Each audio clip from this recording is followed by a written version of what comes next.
Bab 81. Ya sudah, Indra maunya gimana? Ngomong sama Papa Aji di sini ditemanin Mama.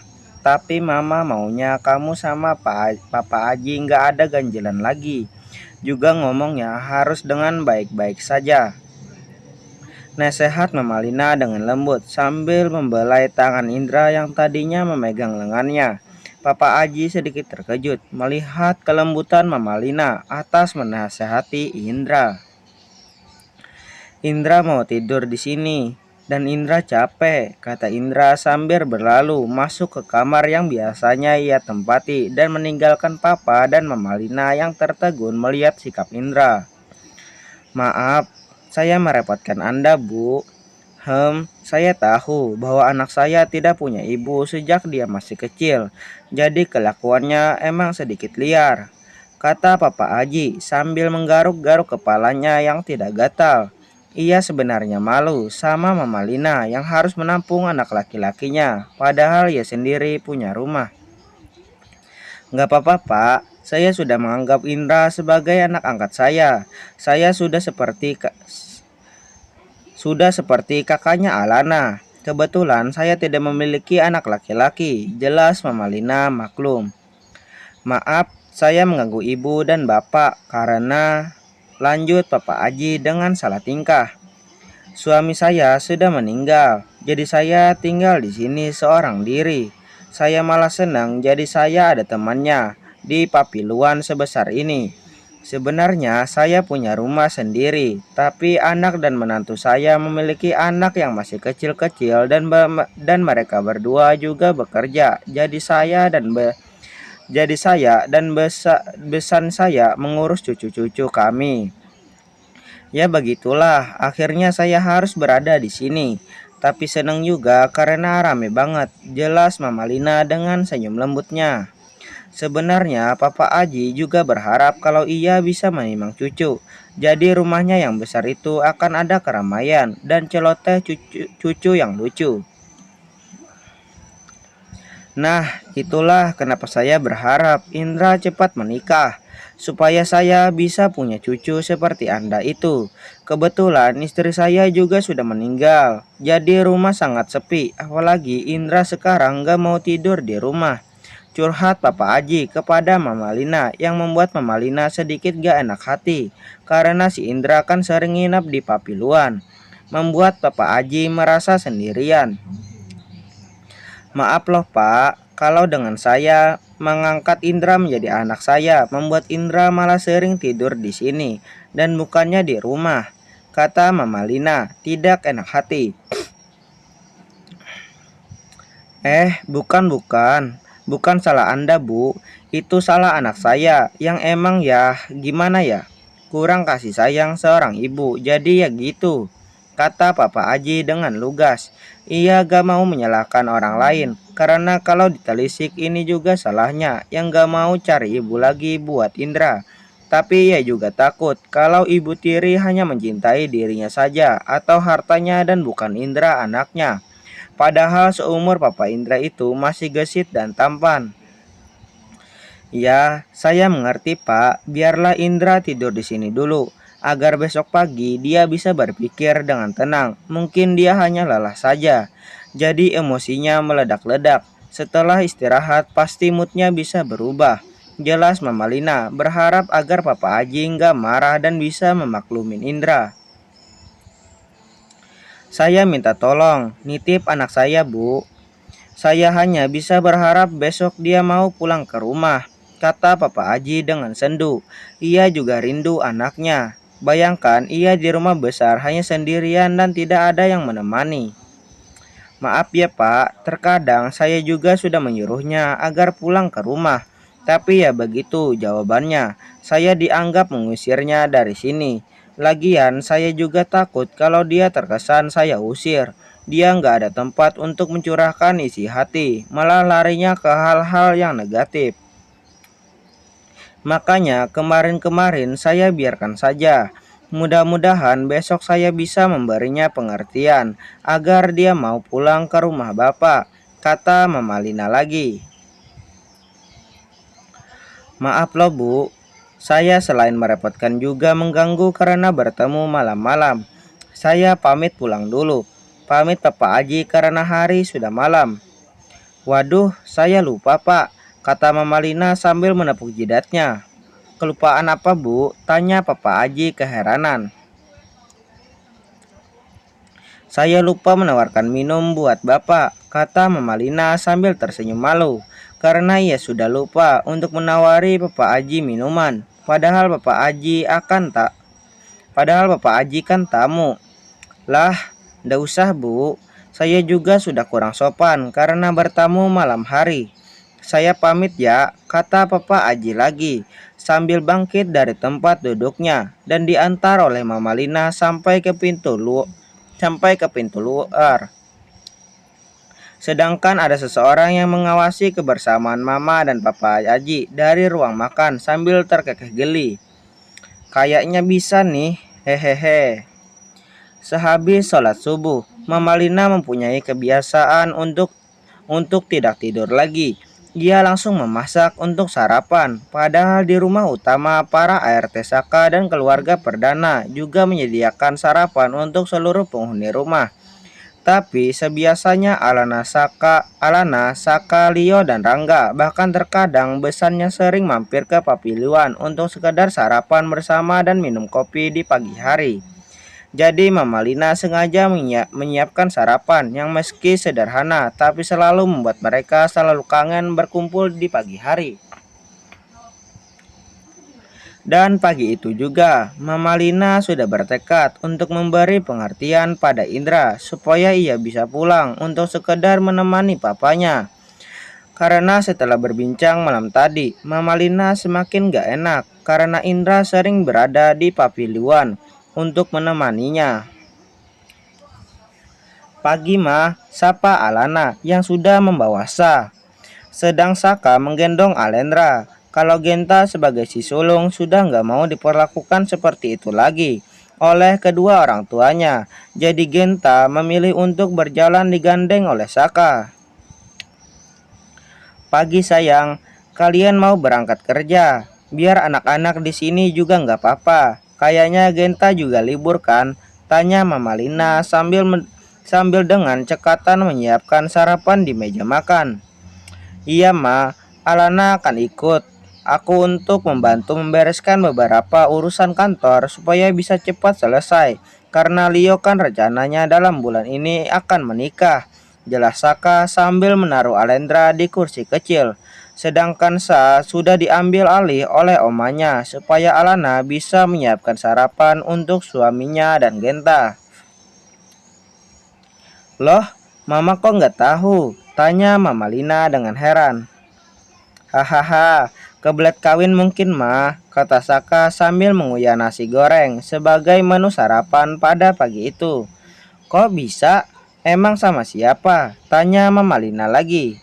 Ceritanya panjang mah. Jadi waktu Saka punya kasus sama Pela, sekretaris Saka yang ternyata masih sepupunya Rangga itu. Saka pernah coba dijebak oleh Pela. Nah waktu itu si Pela bawa teman yang masih lugu dan polos. Dia ini rencananya bakal diumpankan sama Saka ketika Pela nggak berhasil merayu Saka. Tapi ternyata Pela nggak berhasil mengelabui Saka. Singkatnya yang kena jebakan adalah Leo. Padahal Amanda Dejoyon Nigrat adalah gadis keturunan Nigrat yang masih polos. Ia sengaja dijebak oleh Pela. Tapi keluarganya nggak mau tahu, akhirnya Amanda diusir dari rumahnya karena hamil, jelas Saka secara singkat. Ceritanya panjang mah.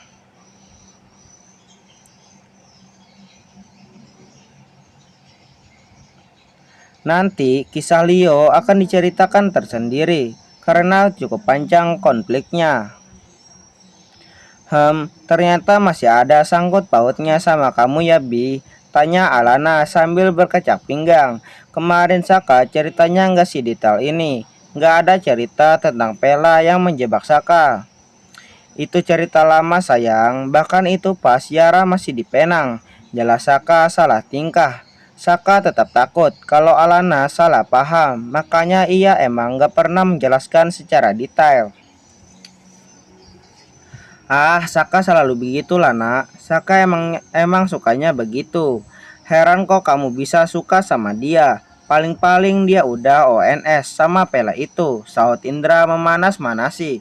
Padahal ia baru saja bergabung bersama di ruang makan. Sedangkan anak-anak yang sudah selesai makan dibawa babysisternya untuk bermain bersama di luar. Supaya tidak mengganggu acara curhat bersama Mama Lina. Kak Indra, nggak usah manas-manasin deh, kata Alana sambil mutar bola matanya kesal. Dia sengaja nggak cerita sama kamu lah nak. Kalau aku jadi kamu, juniornya Saka sudah kugantung di lapangan upacara. Biar kering sekalian, kata Indra masih tidak menyerah untuk memanas-manasin Alana. Kadal burik, rumah sakit kamu sudah bangkrut ya? Kok kamu selalu numpang makan dan numpang tidur di sini? Tanya Saka dengan ketus. Ia kembali harus naik darah melihat keberadaan kakak angkat Alana yang sialan itu, yang hobinya hanya membuat pertikaian antara dirinya dan Alana. Untung Alana cerdas, ia jarang terpengaruh oleh Indra. Suka-suka gua dong. Aku sih kaya udah dari lahir, jadi aku nggak perlu pusingin rumah sakit. Udah bisa jalan sendiri tanpa harus dilihatin. Karena tempat aku itu semuanya pakai sistem. Jadi kita tinggal kontrol dari rumah juga bisa. Lagian mama di sini ya aku harus juga tidur di sini, kata Indra sambil mencomot roti yang sudah disediakan Mama Lina. Sudah ya, Mama nggak mau kalau kalian pagi-pagi udah ribut, kata Mama Lina menengahi. Kalau tidak begitu, mereka akan semaling jawab dan bertuntut pada pertikaian tanpa akhir. Dia memfitnah Saka. Aduh Saka seperti anak kecil yang direbut permennya sama teman-teman yang lain. Indra, kamu dengerin aja dulu ceritanya. Emang ONS apaan sih? Sahut berat kan? Kayak kilogram gitu. 1 ONS bukannya sama dengan 1 gram ya? Tanya Mama Lina yang gak tahu istilah begituan. Alana dan Saka hanya tertawa, sedangkan Indra mengusap-ngusap rambutnya. Ia hanya tersenyum mendengar kesalahpahaman mama angkatnya itu. Balik ke kamu ya Indra. Mama nggak mau tahu kalau kamu hari ini tidur di rumah papa. Mama nggak mau tahu kalau kamu hari ini harus tidur di rumah Pak Haji, kata Mama dengan nada sedikit ketus. Indra sih nggak keberatan pulang ke rumah Papa Haji, tapi ada syaratnya, kata Indra dengan santai. Saka dan Alana saling berpandangan dengan perasaan yang tidak enak. Ia tahu Indra pasti bercandakan sesuatu karena ia menjawab ucapan Malina dengan santai.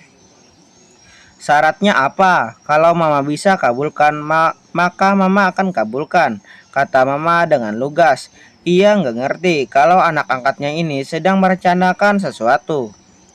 Mama ikut Indra, kita sama-sama tidur di rumah besarnya Pak Haji, kata Indra dengan santai. Alana dan Saka berebut untuk mengetok kepala Indra berbarengan. Aduh, Mama, Indra dibully, kata Indra kesakitan habis digetok sama Alana dan Saka. Kamu ini gak masuk akal, mamanya gak mungkin tidur di rumah kamu dong. Aku heran ya, dulu kamu kok bisa lulus sekolah kedokteran. Aku sangat yakin kalau papamu pasti nyogok pihak universitas, kata Saka dengan gemas. Mama Lina hanya bisa geleng-geleng kepala sambil mengelus dada. Anak angkatnya ini emang sableng. Indra, kasihan papa kamu yang selalu kesepian karena nggak ada temannya. Jelas Mama Lina dengan lembut. Ia memberi pengertian kepada anak angkatnya. Itu supaya juga memikirkan Papa Haji sebagai papa kandungnya. Mama, justru Indra lebih kasihan karena Papa Haji nggak punya teman hidup.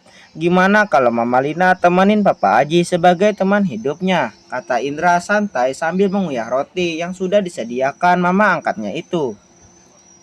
Sedangkan Mama Lina hanya bisa mendesak kesal karena Indra selalu punya jawaban.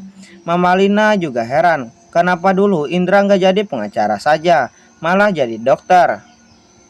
Kamu itu ngawur, papa kamu kan nggak cinta sama mama aku. Kamu itu dodol banget jadi orang, kata Alana Berang.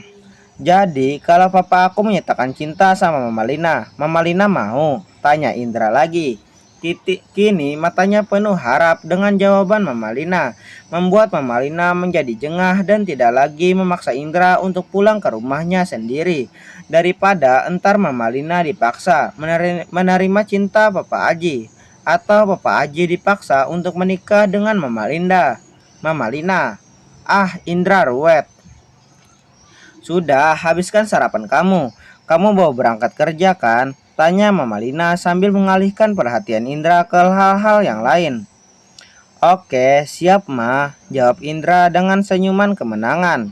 Karena akhirnya tidak ada satupun yang bisa memaksa dirinya untuk pulang. Karena baik Saka, Alana maupun Mama Lina sudah menyerah. Ya sudah Ma, Saka sama Alana berangkat dulu. Paling nanti ibu bakalan kesini buat ikut jagain anak-anak, kata Saka sambil meraih tangan mertuanya untuk mencium, begitu pula Alana. Karena mereka akan segera berangkat ke kantor mengurus segala keperluan kantor karena Leo izin mengurus urusan tunangannya bersama Amanda. La, Rangga di mana? Tanya Mama Lina, melihat Rangga nggak ikut sarapan. Kalau Leo, ia sudah paham, mungkin Leo sedang mengurus sesuatu bersama calon tunangannya. Tapi Rangga kan masih jomblower sejati. Biasanya Rangga ikut nimbrung makan di sana, karena Rangga menganggap rumah Saka sebagai rumah kedua dan bahkan tidur di rumah utama Saka bersama Kalandra. Kayaknya pagi-pagi banget Rangga harus ngantar si Kalandra, ada acara di sekolahnya. Performing arts gitu deh, Ma. Lala berangkat dulu ya, takut entar Saka telat meeting pagi. Lala sama Saka bakal pulang makan siang nih. Bye Mama, kata Alana sambil mencium pipi mamanya dengan sayang. Lah, kamu gak cium pipi kakakmu ini Lana? Tanya Indra dengan nada ngarep. Alana hanya mencibir saja, lalu segera meninggalkan ruang makan itu sebelum Saka nanti ikut naik darah.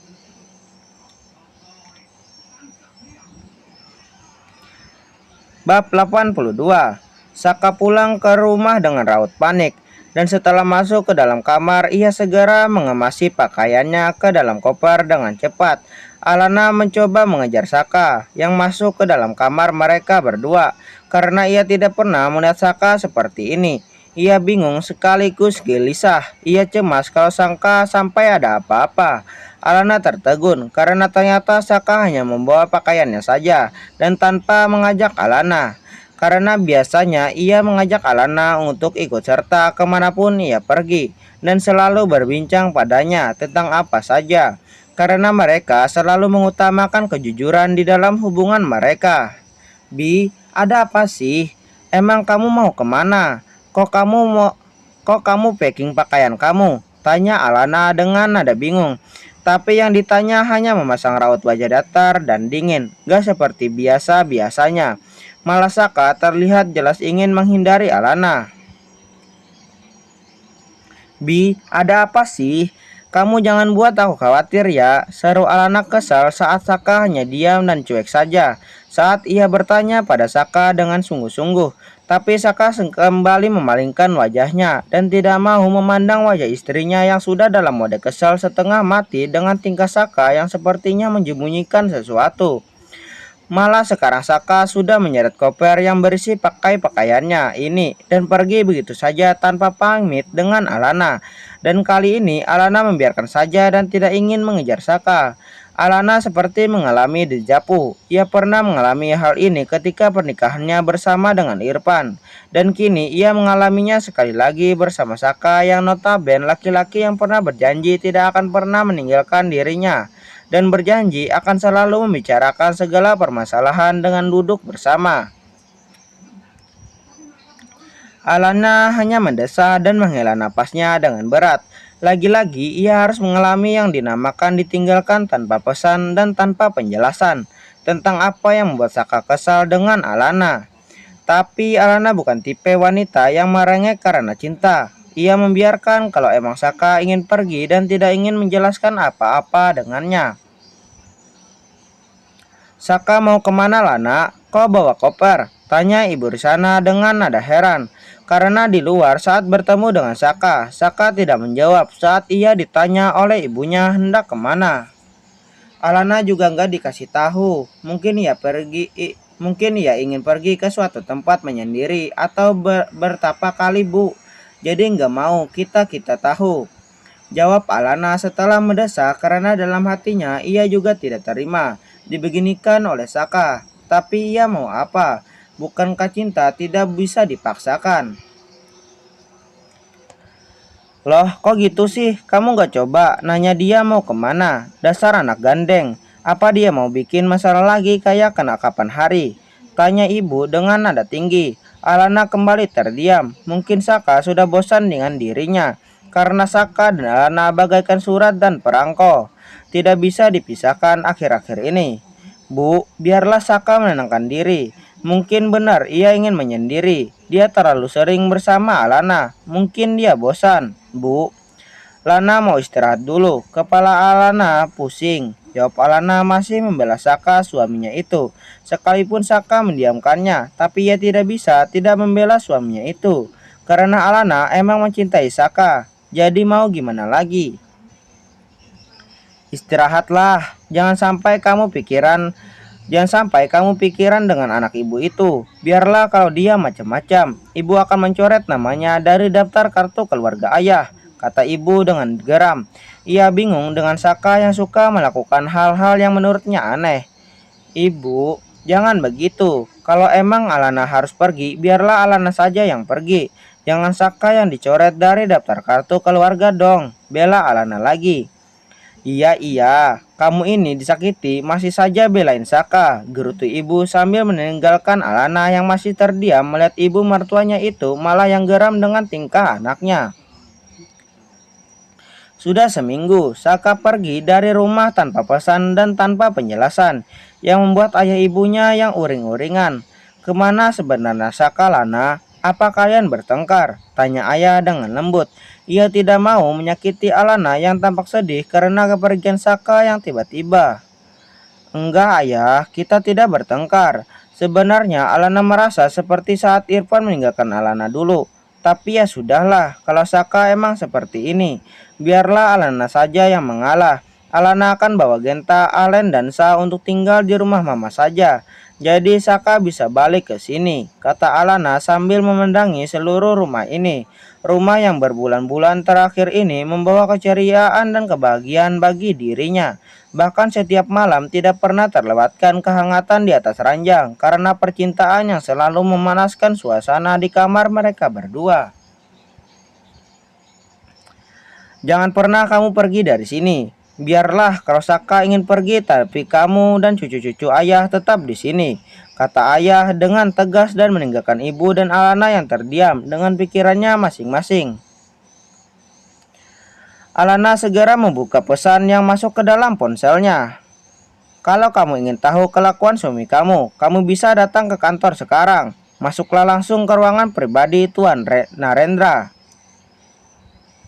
Alana, ini siapa? Anggap saja aku penolong kamu. Alana berpikir sejenak, apakah ia perlu datang untuk menempati Saka, entah sedang apa yang bakal akan menyakitkan dirinya, atau ia pasrah saja. Tapi Alana ingin menyelesaikan segalanya dengan baik-baik. Ia tidak mau mengecewakan ayah dan ibu yang baginya bagai dewa penolong.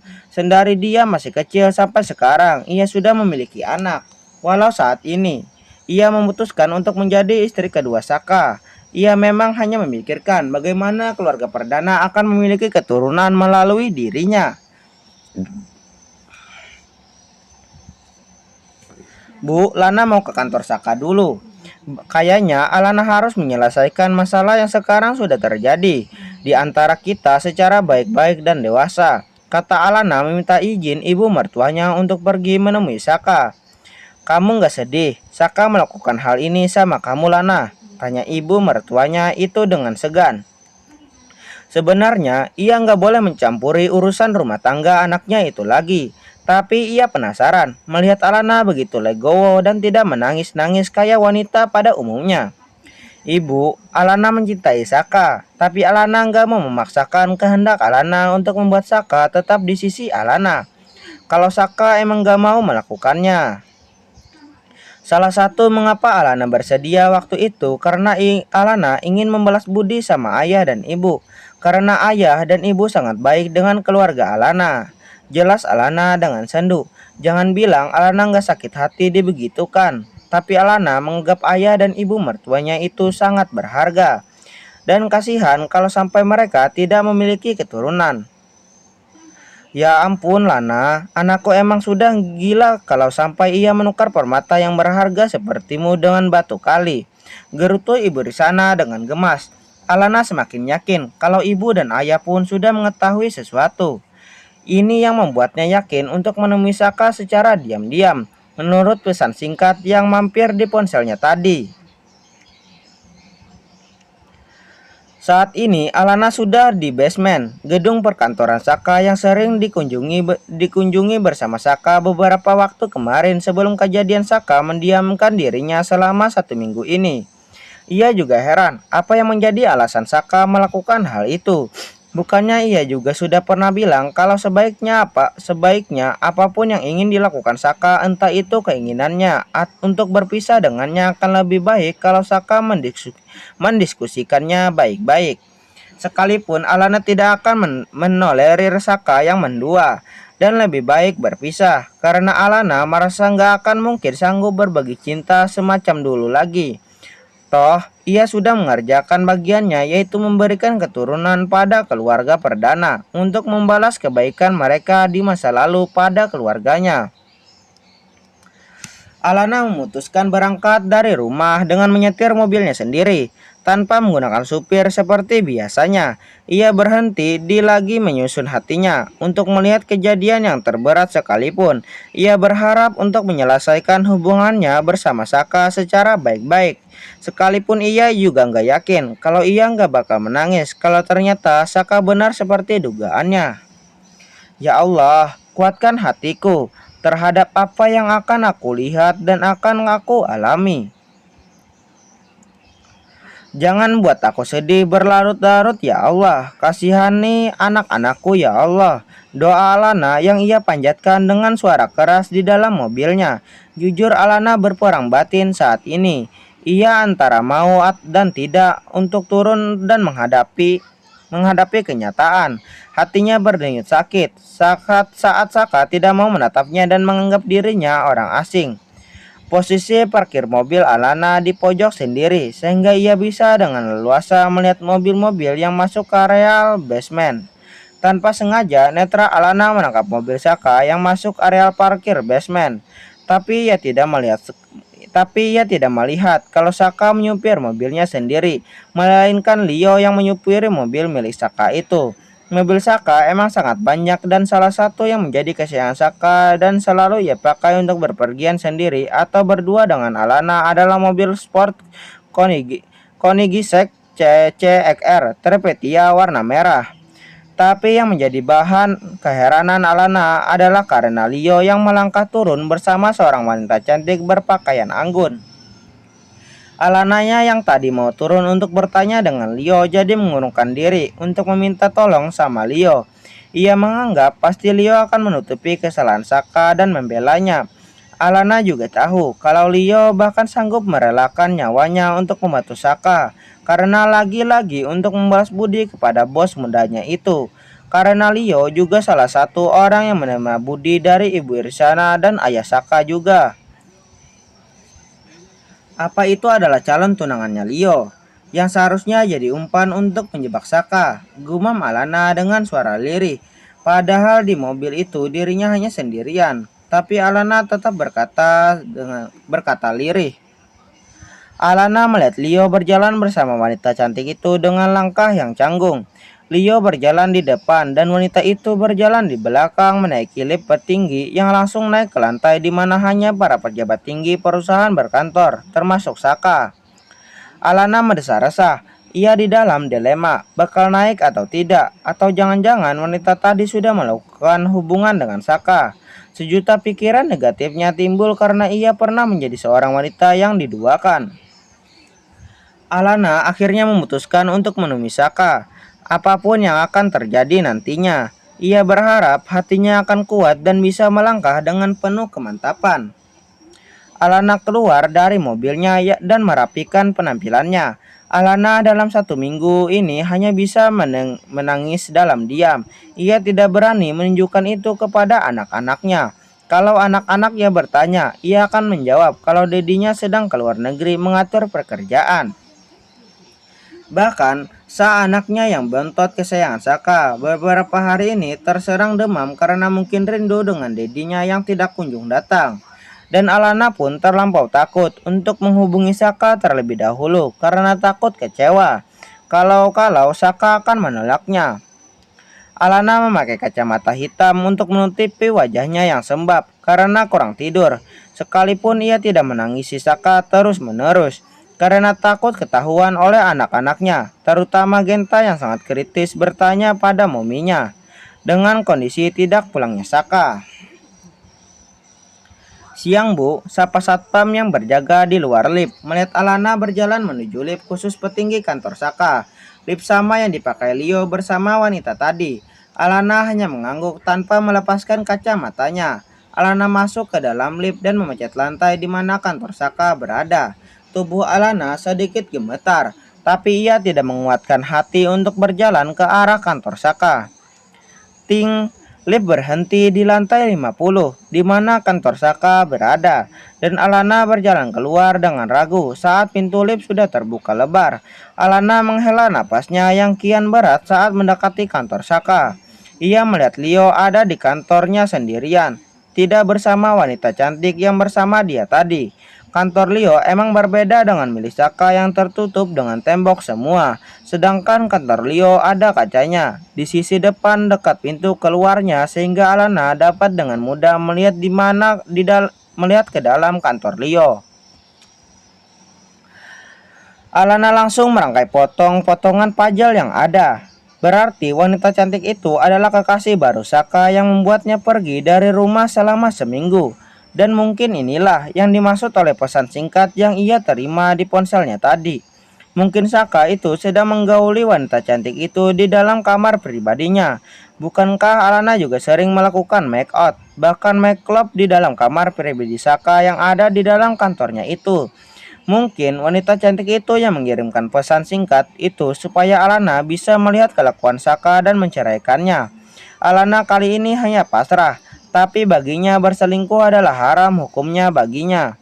Ia tidak dapat mentolerir tindakan Saka yang menduakannya lagi. Alana mengendap-engendap, kayaknya Leo sedang sibuk, sehingga ia tidak memperhatikan Alana yang masuk ke kantor Saka tanpa mengetuk.